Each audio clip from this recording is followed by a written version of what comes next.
ভারতের পশ্চিমবঙ্গ রাজ্যের বিধানসভা নির্বাচনে রাজনৈতিক সমীকরণ নাটকীয়ভাবে বদলে গেল।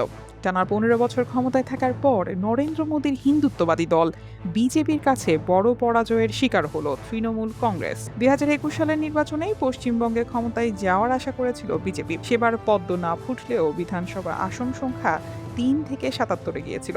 কিন্তু এবারে বাজিমাত করে দিয়েছে তারা। কিন্তু কিভাবে এই বিশাল জয় নিশ্চিত করল বিজেপি? এর কারণ শনাক্ত করতে গিয়ে আল জাজিরার এক প্রতিবেদনে বলা হয়েছে, ধর্মীয় বহুত্ববাদ এবং সংখ্যালঘুদের অধিকার রক্ষার উপর জোর দেওয়া ক্ষমতাসীন মুখ্যমন্ত্রী মমতা ব্যানার্জির বিরুদ্ধে বিজেপি দীর্ঘদিন ধরেই অভিযোগ করে আসছিল যে তার দল তৃণমূল কংগ্রেস মুসলিমদের প্রাধান্য দেয়। এমন অভিযোগের ন্যারেটিভ দাঁড় করিয়ে বিজেপি ধর্মীয় মেরুকরণের পথ অনুসরণ করেছে। একই সাথে দীর্ঘদিন ক্ষমতায় থাকা তৃণমূল কংগ্রেস সরকারের বিরুদ্ধে মানুষের পুঞ্জীভূত ক্ষোভ কাজে লাগিয়ে জয় নিশ্চিত করেছে তারা। দীর্ঘদিনের ক্ষমতাসীন মমতার প্রতি গুরুতর অসন্তোষ না থাকলে বিজেপি জয়লাভ করতে পারত না।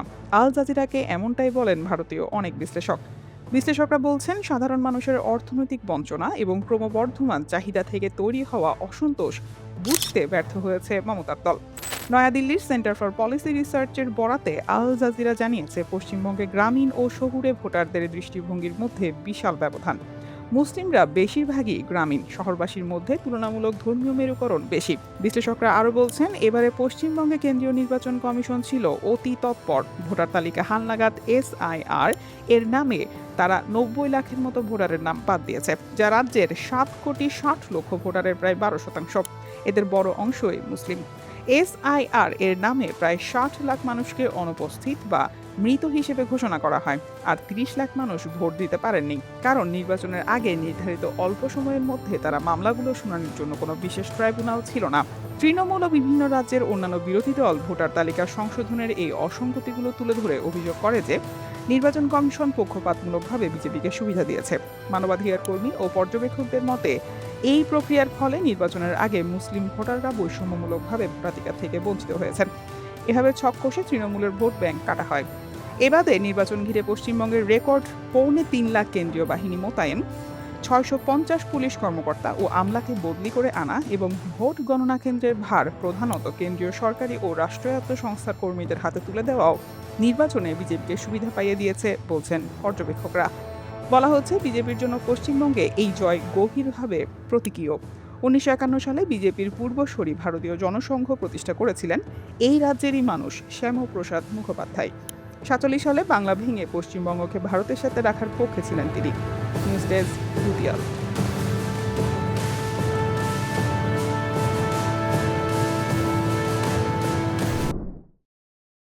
একটি পারমাণবিক অস্ত্র তৈরি করতে ইরানের যে সময় লাগার কথা, দেশটিতে ব্যাপক হামলার পরও তা খুব একটা বদলায়নি। মার্কিন গোয়েন্দা সংস্থার সাম্প্রতিক মূল্যায়নে চাঞ্চল্যকর এই তথ্য উঠে এসেছে। বিষয়টি সম্পর্কে অবগত ৩টি সূত্র রয়টার্সকে জানিয়েছে, বিশ্লেষকরা ধারণা করেছিলেন যুক্তরাষ্ট্র ইসরায়েলের যৌথ হামলা এই সময়সীমা প্রায় ১ বছর পর্যন্ত পিছিয়ে দিয়েছে। কিন্তু বাস্তবে দেখা যাচ্ছে ভিন্ন চিত্র।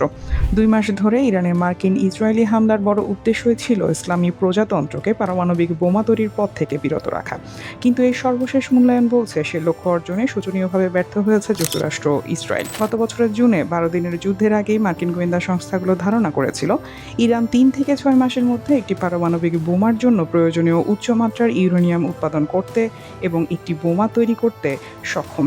বিষয়টি সম্পর্কে অবগত একটি সূত্র জানিয়েছে, গত বছরের জুনে ইরানের নাতানজ, ফোর্দো ও ইস্পাহান পারমাণবিক স্থাপনায় যুক্তরাষ্ট্র হামলা চালানোর পর ইরানের পরমাণু বোমা বানানোর সক্ষমতাজনিত সময়সীমা বাড়িয়ে ৯ মাস থেকে ১ বছর করা হয়। কিন্তু নতুন তথ্য বলছে, তাদের সেই সক্ষমতা ঠিক আগের মতোই আছে।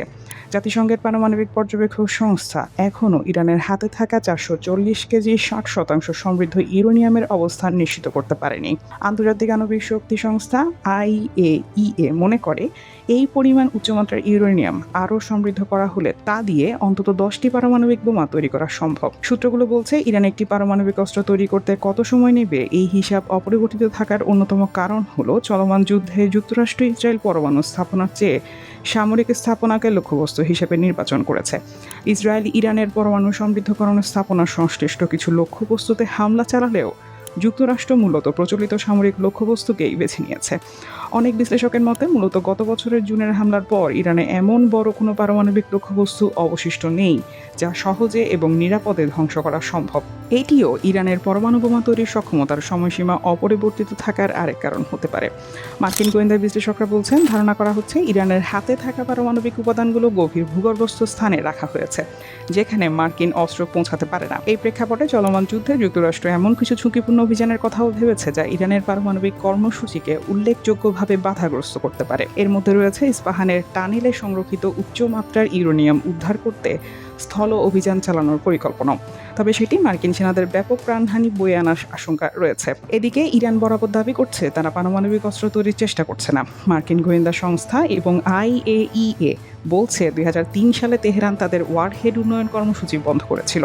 তবে কিছু বিশেষজ্ঞ ও ইসরায়েলের দাবি তারা গোপনে এই কর্মসূচির গুরুত্বপূর্ণ অংশগুলো ধরে রেখেছে। বিশেষজ্ঞদের মতে ইরানের পারমাণবিক সক্ষমতা নির্ভুলভাবে মূল্যায়ন করা অত্যন্ত কঠিন, এমনকি বিশ্বের শীর্ষ গোয়েন্দা সংস্থাগুলোর জন্যও। News desk, দুতিয়াল।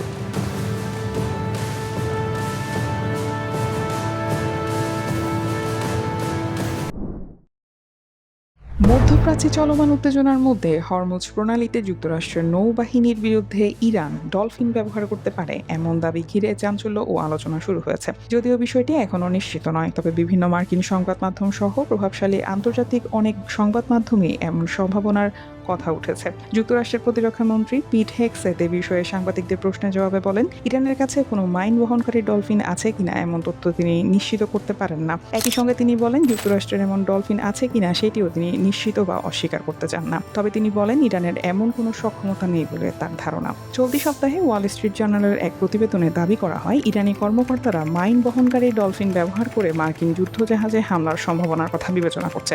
তবে এই বিষয়ে নির্দিষ্ট কোনো প্রমাণ এখনও পাওয়া যায়নি। অন্যদিকে যুক্তরাষ্ট্রের নৌবাহিনী দীর্ঘদিন ধরে সামরিক কাজে ডলফিন ব্যবহার করে আসছে। মার্কিন নেভির মেরিন ম্যামাল প্রোগ্রাম অনুযায়ী বোতল নোজ ডলফিন ও সি লায়ন বা সমুদ্র সিংহ পানির নিচে মাইন শনাক্ত উদ্ধার করার কাজে প্রশিক্ষিত। তবে এগুলো কোনোভাবেই আত্মঘাতী বা হামলাকারী হিসেবে ব্যবহৃত হয় না।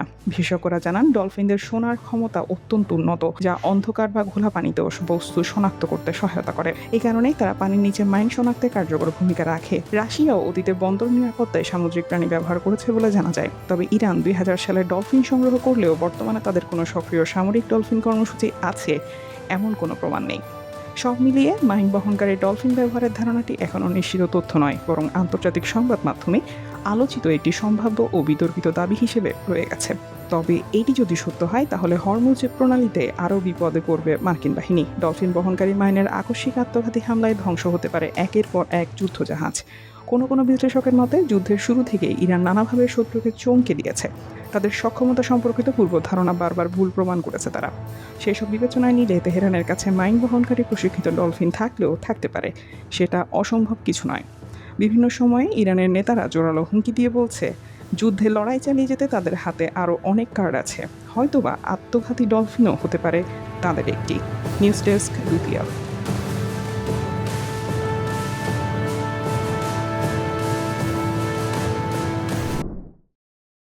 1975 সালের 25 আগস্ট ইন্দিরা গান্ধী সরকারের জারি করা জরুরি অবস্থার বিরুদ্ধে প্রতিরোধ ক্রমশ বাড়ছে। আন্দোলনের সম্মুখ সারির যোদ্ধা জয়প্রকাশ নারায়ণ আছেন কলকাতায়। তার গাড়িটি যে জায়গায় আছে কলেজ স্ট্রিট, সেটি তখন কলকাতার ছাত্র রাজনীতিতে এক উত্তাল জায়গা। হঠাৎ সুতির শাড়ি পরিহিতা এক তরুণী ছাত্রী জয়প্রকাশকে বহনকারী গাড়িটির বনেটের উপর উঠে দাঁড়ালেন। ক্ষমতাসীন গান্ধী পরিবারের বিরুদ্ধে দিলেন জ্বালাময়ী স্লোগান। সাংবাদিকদের ক্যামেরার লেন্স তখন খুঁজে নিল 20 বছর বয়সী ওই তরুণীকে। তখনও হয়তো ওই তরুণী জানতেন না রাজনৈতিক ক্যারিয়ারে তার জন্য আর কি চমক অপেক্ষা করছে। সেদিনের সেই তরুণী হলেন আজকের মমতা ব্যানার্জি, পশ্চিমবঙ্গের 3 বারের মুখ্যমন্ত্রী।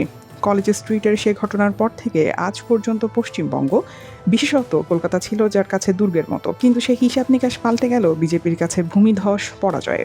মমতার দুর্গের পতন ঘটিয়ে প্রথমবারের পশ্চিমবঙ্গে ক্ষমতায় বসছে বিজেপি। বর্তমানে 71 বছর বয়সী এই বর্ষিয়ান রাজনীতিবিদ তৃণমূলের প্রতিষ্ঠাতা প্রধান। 1970 সালে স্কুলের পাঠ চুকিয়ে কলকাতার জগমায়া দেবী কলেজে ভর্তি হন মমতা। তরুণ অবস্থাতেই কলেজের নির্বাচনে তিনি কংগ্রেসের স্টুডেন্ট উইং ছাত্র পরিষদের নেতৃত্ব দেন এবং জয়লাভ করেন। বলিষ্ঠ নেতৃত্বের কারণে দ্রুতই কংগ্রেস নেতাদের নজরে আসেন তিনি। 1976 সালে তিনি পশ্চিমবঙ্গে মহিলা কংগ্রেসের সাধারণ সম্পাদক নির্বাচিত হন। এরপর 1984 সালের লোকসভা নির্বাচনে জয়ের মধ্য দিয়ে প্রথমবারের মতো ভারতের পার্লামেন্টে আসেন 29 বছর বয়সী মমতা। পরবর্তীতে 1989 সালে নির্বাচনে হারের পর আবারও দক্ষিণ কলকাতায় 1991-এ জয়ের মধ্য দিয়ে পার্লামেন্টে আসেন তিনি। উইকিপিডিয়ার তথ্য বলছে 20 বছর পর মুখ্যমন্ত্রী হওয়ার আগ পর্যন্ত এই আসনটিতে নিজের জয়ের ধারা অব্যাহত রাখেন মমতা। 1991-এর নির্বাচনের পর নরসিমা রাওয়ের মন্ত্রিসভায় স্থান পান মমতা। পরপরই নিজ দলের নেতাদের লক্ষ্য করে আক্রমণাত্মক বক্তব্য দিতে থাকেন তিনি। পরবর্তী বছরগুলোতে কংগ্রেসের সঙ্গে তার দূরত্ব ক্রমশ বাড়তে থাকে। 1997 সালে তিনি তৃণমূল কংগ্রেস নামে আলাদা একটি রাজনৈতিক দল প্রতিষ্ঠা করেন। এখনকার প্রবল প্রতিপক্ষ বিজেপির সঙ্গে জোট করেই 1999-এর লোকসভা নির্বাচনে জয়ী হন এবং রেলমন্ত্রী হন মমতা ব্যানার্জি। তবে 2001 সালে সামরিক চুক্তিতে দুর্নীতির জেরে প্রতিবাদ জানিয়ে মন্ত্রিসভা থেকে পদত্যাগ করেন তিনি। পরবর্তীতে 2003 সালে আবারও বিজেপির নেতৃত্বাধীন এনডিএ জোটে ফিরে কয়লা ও খনিজ সম্পদ মন্ত্রণালয়ের দায়িত্ব পান মমতা। পরের বছরই ভোটে হেরে যায় এনডিএ জোট। এর অংশ হিসেবে নির্বাচনে ভরাডুবির মুখে পড়ে তৃণমূল। তবে পরবর্তীতে কংগ্রেস নেতৃত্বাধীন জোটের অংশ হয়ে আবারও রেলমন্ত্রী হিসেবে দায়িত্ব পান মমতা। এরপর এই পদ ছেড়ে দিয়ে তিনি 2011 সালের নির্বাচনে অংশ নেন এবং প্রথমবারের মতো পশ্চিমবঙ্গের মুখ্যমন্ত্রী হন। রাজনৈতিক ক্যারিয়ারের শুরু থেকে কখনোই প্রতিবাদ বা অন্যায়ের প্রতিকার থেকে মুখ ফিরিয়ে নেননি মমতা। দীর্ঘ রাজনৈতিক জীবনে জন্ম দিয়েছেন অসংখ্য আইকনিক ঘটনারও। 1992 সালের ডিসেম্বরে তিনি তার সঙ্গে করে তৎকালীন পশ্চিমবঙ্গ সরকারের সচিবালয় রাইটার্স বিল্ডিংয়ে দীপালি বসাক নামে একজন বাক ও শ্রবণ প্রতিবন্ধী নারীকে মুখ্যমন্ত্রী জ্যোতি বসুর সঙ্গে সাক্ষাতের জন্য নিয়ে যান। দীপালি নামের ওই নারী একজন সিপিএম নেতা কর্তৃক ধর্ষণের শিকার হয়েছিলেন এবং এ ব্যাপারে মুখ্যমন্ত্রীর আশু পদক্ষেপ কামনা করেছিলেন মমতা ব্যানার্জি। সাক্ষাৎটি আগে থেকে নির্ধারিত থাকলেও মুখ্যমন্ত্রী জ্যোতি বসু শেষ পর্যন্ত ওই নারীর সঙ্গে দেখা করেননি। এর প্রতিবাদে মমতা ব্যানার্জি সচিবালয়ে অবস্থান কর্মসূচি শুরু করেন। শেষ পর্যন্ত তাকে জোরপূর্বক সরিয়ে নিতে এবং আটক করতে বাধ্য হয়েছিল পুলিশ। বিভিন্ন সংবাদ মাধ্যমের প্রতিবেদনে দেখা যায় তাকে জোরপূর্বক আটকের সময় পুলিশের সঙ্গে তার ধস্তাধস্তি হয় এবং তার চুল টেনে ধরা হয়। যখন তাকে রাইটার্স বিল্ডিংয়ের সিঁড়ি দিয়ে টেনে হিঁচড়ে নিয়ে যাওয়া হচ্ছিল তখন তার পরনের শাড়িও ছিঁড়ে যায়। এই ঘটনার পর তিনি প্রতিজ্ঞা করেন যে রাজ্যের মুখ্যমন্ত্রী হওয়ার আগ পর্যন্ত তিনি আর কখনোই সচিবালয়ে প্রবেশ করবেন না। তার এই প্রতিজ্ঞা অটুট ছিল। 19 বছর পর মুখ্যমন্ত্রী হয়ে তিনি আবার ওই ভবনে প্রবেশ করেন। মুখ্যমন্ত্রী হিসেবে পূর্বসূরিদের থেকে অনেকটাই আলাদা ছিলেন মমতা। নিজেকে সাধারণের একজন দাবি করা মমতা যেমন বিভিন্ন আদিবাসী সম্প্রদায়ের মানুষদের সঙ্গে নেচেছেন গেয়েছেন, তেমনি সংখ্যালঘু মুসলিম সহ সাধারণ মানুষের সঙ্গে চলাফেরাও করেছেন স্বাচ্ছন্দ্যে। এতে করে গ্রাম অঞ্চলের ভোটারদের অনেকটাই কাছে টানতে পেরেছেন তিনি। মমতা ব্যানার্জির সমর্থক ভোটারদের একটা বড় অংশই নারী। কন্যাশ্রী কিংবা লক্ষ্মী ভাণ্ডারের মতো স্কিম চালু করা তাকে সাহায্য করেছে। তবে মমতার বিরুদ্ধে সবচেয়ে আলোচিত ইস্যুর একটি হলো দুর্নীতি। এর ওপর সুপ্রিম কোর্টে শিক্ষক নিয়োগ নিয়ে বিপুল অনিয়মের অভিযোগ তার দল তৃণমূলের জন্য হয়েছে মরার উপর খাঁড়ার ঘায়ের মতো। News desk, দুটিয়া।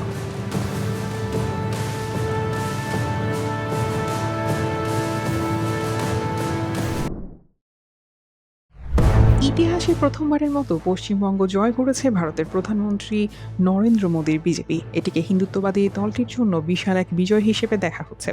এর মধ্য দিয়ে কেবল পশ্চিমবঙ্গ নয়, গোটা ভারতের রাজনৈতিক সমীকরণই নতুন এক বাস্তবতায় প্রবেশ করল। পুরো দেশেই পোক্ত হলো বিজেপির অবস্থান। সাম্প্রতিক বছরগুলোতে যা শিথিল হয়ে আসছিল সেই অবস্থান থেকে যেন ঘুরে দাঁড়ালো বিজেপি। এই দফায় পশ্চিমবঙ্গ ছাড়াও তামিলনাড়ু, আসাম, কেরালা এবং কেন্দ্রশাসিত অঞ্চল পুদুচেরিতে ভোট গ্রহণ হয়। পশ্চিমবঙ্গে ইতিহাস গড়ার বাইরে আসামে টানা তৃতীয়বার ক্ষমতা ধরে রাখলো বিজেপি। পুদুচেরিতেও বিজেপির জোট সরকারই পুনরায় ক্ষমতা নিশ্চিত করেছে, যদিও তামিলনাড়ু ও কেরালায় সুবিধা করতে পারেনি তারা। নতুন করে বিজেপির এই উত্থানে সবচেয়ে গুরুত্বপূর্ণ বলে বিবেচিত হচ্ছে পশ্চিমবঙ্গের দলটির নিরঙ্কুশ জয়। বরাবরই ঐতিহাসিক ও সাংস্কৃতিকভাবে গুরুত্বপূর্ণ একটি অঞ্চল পশ্চিমবঙ্গ। 18শো শতকে এখান থেকেই শুরু হয় ব্রিটিশ শাসন। 1905 সালে এই ব্রিটিশরা ধর্মের ভিত্তিতে বঙ্গভঙ্গ করে, যা রাজনীতিতে ধর্মীয় বিভাজনের পথ প্রশস্ত করে। পরে এই অঞ্চল থেকে অনেক গুরুত্বপূর্ণ নেতা উঠে আসেন, যার মধ্যে অন্যতম শ্যামা প্রসাদ মুখার্জি। তিনি আজকের বিজেপির পূর্বসূরি যে হিন্দুত্ববাদী দল সেটি গঠন করেছিলেন। তবে এর আগ পর্যন্ত পশ্চিমবঙ্গের সরকার গঠনে হিন্দুত্ববাদীদের দৌরাত্ম্য দেখা যায়নি। স্বাধীনতার পর এই রাজ্যে দীর্ঘ সময় বাম ফ্রন্ট ক্ষমতায় ছিল, 1977 থেকে 2011 সাল পর্যন্ত। পরে মমতা ব্যানার্জির নেতৃত্বে তৃণমূল কংগ্রেস ক্ষমতায় আসে। তারাও ক্ষমতায় থাকলো প্রায় 15 বছর, কিন্তু শেষমেশ তা ধরে রাখতে পারল না তারা। আধুনিক ভারতে ঘটে যাওয়া বিভিন্ন সাম্প্রদায়িক সহিংসতা থেকে তুলনামূলকভাবে শান্ত ও নিরাপদই থেকেছে পশ্চিমবঙ্গ। কিন্তু এখন প্রশ্ন উঠছে বিজেপি ক্ষমতায় আসায় সে শান্ত পরিবেশ আর বজায় থাকবে কিনা। পশ্চিমবঙ্গের জনসংখ্যা প্রায় 10 কোটি, যার 27% মুসলিম। এই মুসলিমদের নিরাপত্তা নিয়ে দেখা দিয়েছে গভীর উদ্বেগ। এরই মাঝে অনেক অঞ্চলে তাদের ঘরবাড়ি, দোকানপাটে অগ্নিসংযোগ, ভাঙচুর ও বুলডোজার চালিয়ে দেওয়ার অভিযোগ উঠে আসছে। তৃণমূল সহ ভারতের বিরোধী দলগুলোর অভিযোগ, পশ্চিমবঙ্গে জয়ের জন্য বিতর্কিত ছক কষেছে কেন্দ্রে ক্ষমতাসীন বিজেপি সরকার। ভোটার তালিকা হালনাগাদের নামে প্রায় 27 লাখ ভোটারকে বাদ দিয়েছে কেন্দ্রীয় নির্বাচন কমিশন, যার বড় অংশই মুসলিম। এর আগে আসামেও অনেকটা একই ধরনের কৌশলে নির্বাচন করে ক্ষমতায় বসে বিজেপি। সেখানে ক্রমশ মুসলিম বিদ্বেষী মনোভাব উস্কে দিয়েছে তারা। এবারে পশ্চিমবঙ্গেও তেমনটি হতে পারে বলে আশঙ্কা যাচ্ছে। এরই মাঝে মোদী সহ বিজেপির শীর্ষ নেতাদের মুখে তেমন ইঙ্গিত মিলেছে। বাংলাদেশ থেকে অনুপ্রবেশকারী অভিযোগে মুসলিমদের ওপর চড়াও হতে পারে হিন্দুত্ববাদীরা। বিভিন্ন মহলে এমন উদ্বেগ ছড়ানো হচ্ছে। বিশ্লেষকরা বলছেন, পশ্চিমবঙ্গে বিজেপির বিশাল জয় সারা দেশে তাদের শক্তি আরও বাড়াবে। বর্তমানে ভারতের বেশিরভাগ রাজ্যে এককভাবে বা জোটের মাধ্যমে ক্ষমতায় আছে তারা। এই অবস্থায় গুরুতর প্রশ্ন উঠছে, ভারত কি ক্রমশ একদলীয় আধিপত্যের দিকে যাচ্ছে? আগামীতে নির্বাচনগুলো কতটা স্বাধীন ও নিরপেক্ষ থাকবে তা নিয়েও বাড়ছে উৎকণ্ঠা। নিউজ ডেস্ক, দুটি আলো।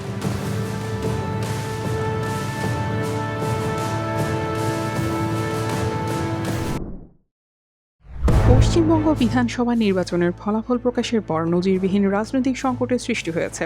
নির্বাচনে পরাজিত দেখানোর পর অনিয়মের অভিযোগ এনে মুখ্যমন্ত্রী পদ থেকে পদত্যাগ করতে অস্বীকৃতি জানিয়েছেন তৃণমূল কংগ্রেস নেত্রী মমতা বন্দ্যোপাধ্যায়। 6 মার্চ অত্যন্ত দৃঢ় কণ্ঠে নেত্রী বলেন, তারা চাইলে আমাকে বরখাস্ত করতে পারে। আমি চাই দিনটি একটি কালো দিন হিসেবে চিহ্নিত হয়ে থাকুক, কিন্তু আমি পদত্যাগ করব না। 71 বছর বয়সী এই নেত্রী নির্বাচনের ফল ঘোষণার পর থেকে নিজের অবস্থানে অনড় রয়েছেন। এর জন্য সরাসরি নির্বাচন কমিশনের অনিয়মের বিষয়টিকে সামনে আনছেন তিনি। 29 এপ্রিল থেকে রাজ্যে যে নির্বাচন পরবর্তী সহিংসতা চলছে তার বিরুদ্ধে তার দল আদালতে যাবে বলেও হুঁশিয়ারি দিয়েছেন মমতা। তার দাবি, নির্বাচন কমিশন নোংরা খেলা খেলেছে এবং মহারাষ্ট্র, হরিয়ানা ও বিহারের মতো পশ্চিমবঙ্গেও বিজেপি বিরোধী জোটকে ষড়যন্ত্র করে হারানো হয়েছে। এদিকে চলমান সংকট আরও ঘনীভূত হয়েছে একদল দুর্বৃত্তের হাতে। পশ্চিমবঙ্গের ভবানীপুর ও নন্দীগ্রাম আসন থেকে জয়ী বিজেপি বিধায়ক শুভেন্দু অধিকারীর ব্যক্তিগত সহকারী চন্দ্রনাথ রথকে গুলি করে হত্যার চাঞ্চল্যকর ঘটনায় 6 মে রাতে উত্তর 24 পরগনার মধ্যম গ্রামের দোহারিয়া এলাকায় গাড়িতে গুলি চালিয়ে রীতিমতো ফিল্মি স্টাইলে হত্যা করা হয়েছে চন্দ্রনাথকে। ভারতীয় সংবাদ মাধ্যমগুলো জানাচ্ছে, মোটরসাইকেলে কয়েক দুর্বৃত্ত গুলি করে পালিয়ে যায়। চন্দ্রনাথের পাশাপাশি গুরুতর আহত হয়েছেন তার গাড়ি চালক ও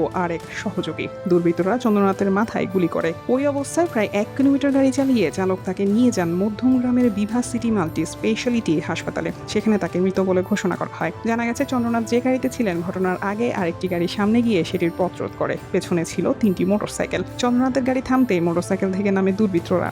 এরপর অন্তত 5 রাউন্ড গুলি ছোঁড়ে। গুলিবিদ্ধ হয়ে গাড়িতে লুটিয়ে পড়েন চন্দ্রনাথ। এই ঘটনায় রাজ্য পুলিশের মহাপরিচালক সিদ্ধিনাথ গুপ্ত জানান, যে গাড়িকে এই অপরাধমূলক ঘটনায় ব্যবহার করা হয়েছে সেটি বাজেয়াপ্ত করা হয়েছে। দেখে মনে হচ্ছে গাড়ির নাম্বার প্লেট বিকৃত করা হয়েছে। শিলিগুড়ি নিবন্ধন করা গাড়ি এখানে ব্যবহার করা হয়েছে, এটি ভুয়া নাম্বার প্লেট। এই ব্যাপারে শুভেন্দু অধিকারী বলেন, 2 দিন ধরে নজরদারি চালিয়ে একটি ভুয়া নাম্বার প্লেট লাগানো গাড়ি নিয়ে এসে এটা করা হয়েছে। তিনি বলেন, আমরা মনে করি এর সঙ্গে রাজনীতির যোগ থাকতে পারে। নিউজ ডেস্ক, দুটি আলো।